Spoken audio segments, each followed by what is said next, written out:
On Sunday night, a friend took me to the Nomad Hotel in Covent Garden, and it is stunning. It's in a converted magistrates court where Oscar Wilde was tried. Amazing chandeliers, this beautiful red leather and velvet plush library with real books on the shelves, and it has a gorgeous marble oval bar that you kind of think that Jay Gatsby should be at the end somewhere smoking. It is really extraordinary. And there we had a 26 quid burger, not including chips.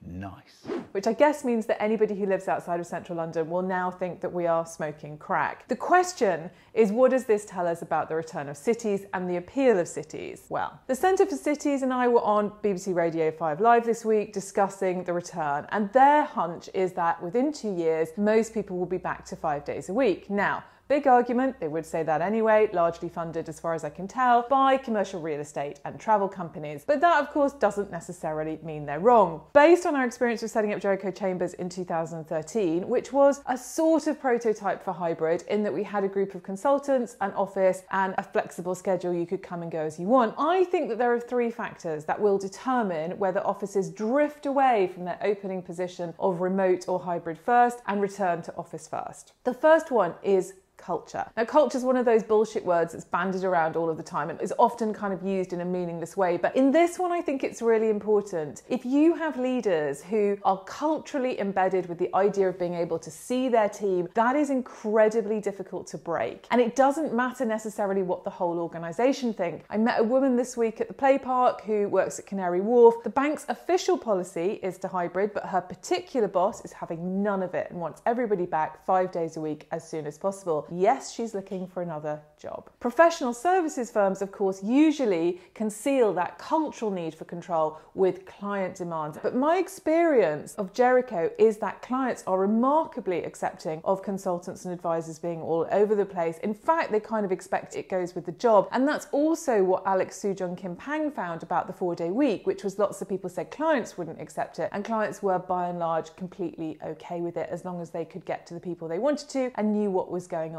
The second factor will be the tech disparity, by which I mean the disadvantage of being on the tech versus being in the room. And already this week I was told by somebody that the real conversation of a big meeting happened with the small team that was in the office after the Zoom call. That's when the decision got made. The more that that is allowed to happen, the more likely it is that people will give up being on a remote line and decide that they may as well come to the office because that is where the power lies. The third thing, and this is where it really comes back to the burger, is prestige. To what extent is your organisation one that trades on its prestige, its glamour, its appeal, its eliteness? And to what extent is that something that you sell to your own team by telling them that they're special and demonstrating it with 3-story atriums and carpets that you can sink into?